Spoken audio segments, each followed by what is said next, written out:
Do you believe you control your desire, or is it silently guiding many of your choices without you realizing? There are forces within us that we'd rather not face, forces that don't shout, but whisper, and shape what we feel, what we long for, and even what we hide from ourselves. One of these forces is sexual desire.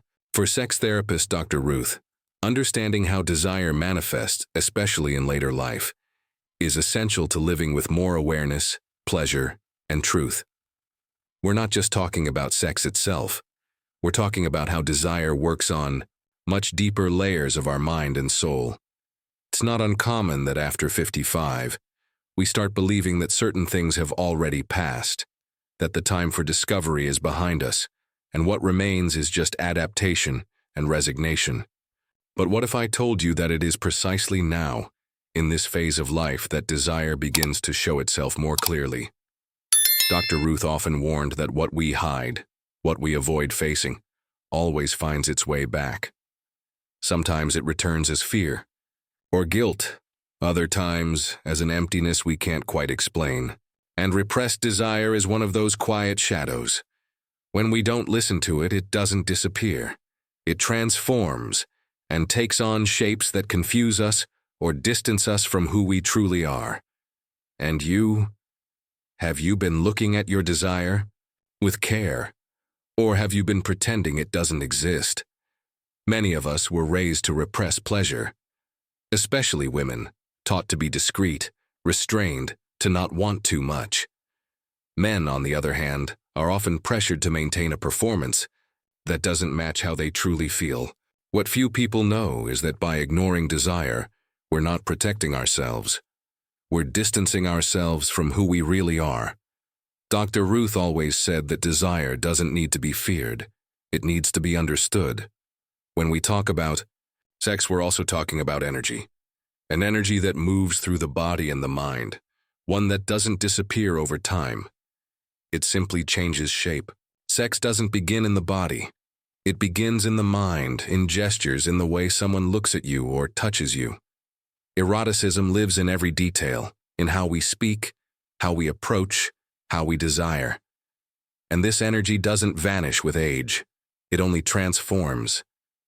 Sometimes it hides, sometimes it goes quiet, but it remains alive. Dr. Ruth always said that sex must be understood naturally. It isn't just a physical act. It's a form of expression, of truth, and of connection. Yet society represses this energy forcefully. Women are taught to feel ashamed of their own pleasure, as if feeling desire were a sign of weakness or lack of control.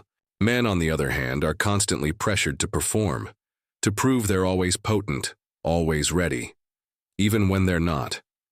This creates a deep distortion, a hidden shame. People begin to deny their own bodies, to lie to themselves. And little by little, they lose their spark, their passion for life. Because pleasure, yes, sexual pleasure, is not a luxury. It's a vital impulse. Denying it doesn't make us stronger. It just pulls us further away from who we really are. That's why, throughout life, so many people carry an unease they can't explain. A void that isn't filled by food, by success, or by surface-level affection.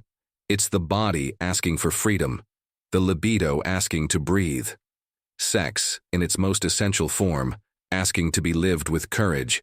And when there's no space for that expression, it finds ways to speak through the skin. Tension, anxiety, illnesses with no clear cause. The body shouts what the soul tries to hide. If this message resonates with you, like this video and subscribe to the channel. Here you'll find reflections that speak to your self-esteem, your body, your silence, and that pleasure that maybe wasn't forgotten, just hidden. There is an energy that pulses within us, all the time. Some call it libido, others call it life force, creative energy, or sexual desire. The name doesn't really matter. What matters is that it's there, asking to come through, longing to be expressed. And when it's denied for too long, it creates fractures. A person begins to disconnect from themselves, from their body, from their power. Sexual energy is a creative force. It isn't limited to orgasm or the act itself. It's in the sparkle in your eyes, in enthusiasm, in curiosity, the hunger for life.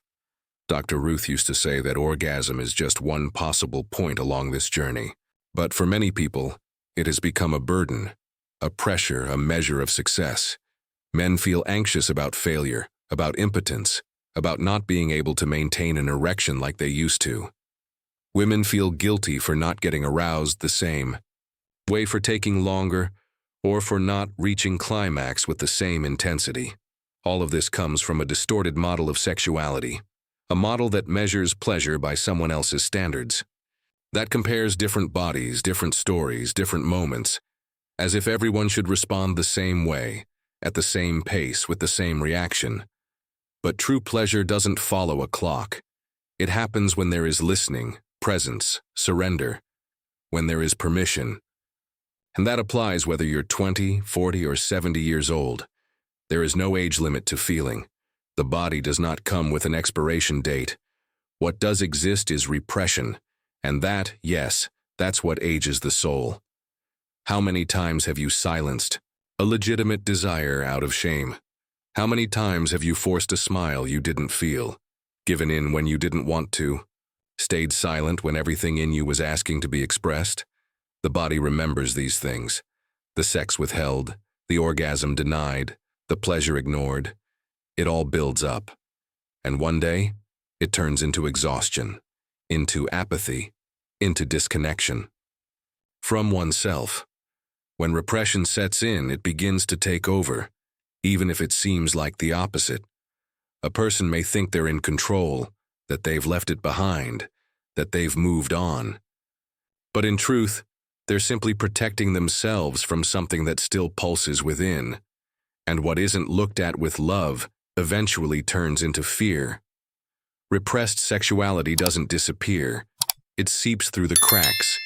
It shows up in frustration, in sudden outbursts of anger, in emotional coldness, in the inability to maintain deep connections. Sometimes it transforms into an obsession with control, with cleanliness, with perfection. Other times it hides behind moral rigidity, constant criticism of others, or harsh judgment. That's why so many people live torn between two extremes. Either they shut down completely and turn to stone, or they throw themselves into empty experiences, trying to fill a void they can't quite name. Dr. Ruth always emphasized that the problem was never sex itself, but the way we were taught to handle it.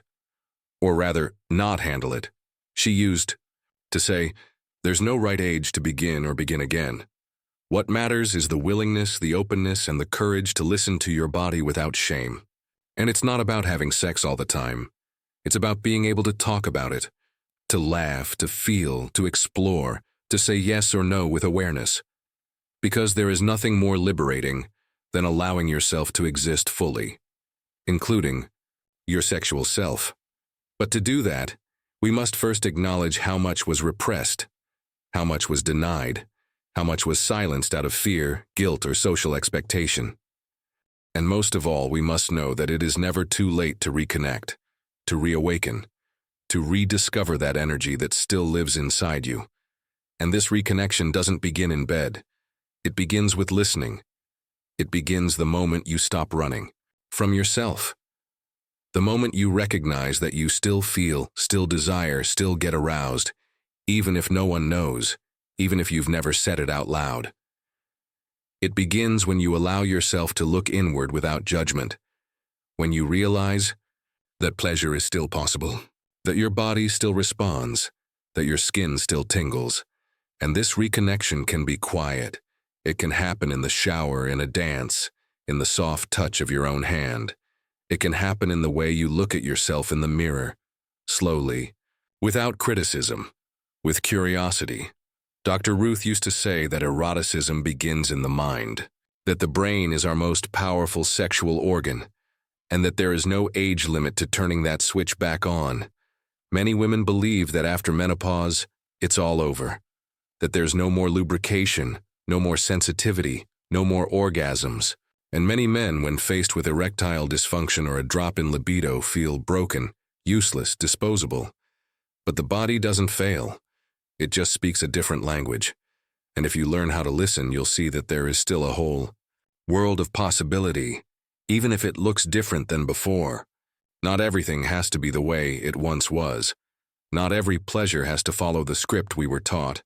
Mature sexuality can be slower, softer, deeper, and it can be even more intense because it no longer carries the anxiety of youth. What it needs is permission and presence and truth. You don't need approval. You don't need ready-made formulas. What you need is to reconnect with what has always been yours, the right to feel pleasure. Maybe what you needed all along wasn't a manual or a magic formula. Maybe what was missing was someone to tell you, clearly and without shame, that you still have the right to pleasure, that your body, with its marks, with its story, with its silences, is still fertile ground, and that there is no right age to feel. There is only the moment you allow yourself to. Dr. Ruth never spoke of sex as something separate from life. To her, sexuality was about connection, autonomy, authenticity. It was about listening to yourself, touching yourself, accepting yourself. And above all, it was about not giving up on yourself, even when the world seemed to have given up on you. This video is not about technique. It's not about performance. It's about liberation. Liberating yourself from the rules, from the guilt, from the idea that pleasure is for the young. Freeing yourself from the fear of starting over, of talking about sex, of desiring, of claiming your body as your own. Because as long as you're breathing, you're feeling. And as long as you're feeling, there is a path. Maybe it's time to open that door with more gentleness, more truth, and less shame. To make peace with your libido, with your story, with your skin. To remember that pleasure was never a sin. It was a language. And yes, you can speak that language again. With your body, with your heart, and with the respect you've always deserved. If this message touched something in you, share it. Send it to someone who also needs to remember what still lives inside them. Because talking about sex is, deep down, talking about freedom. And there is no age limit for being free.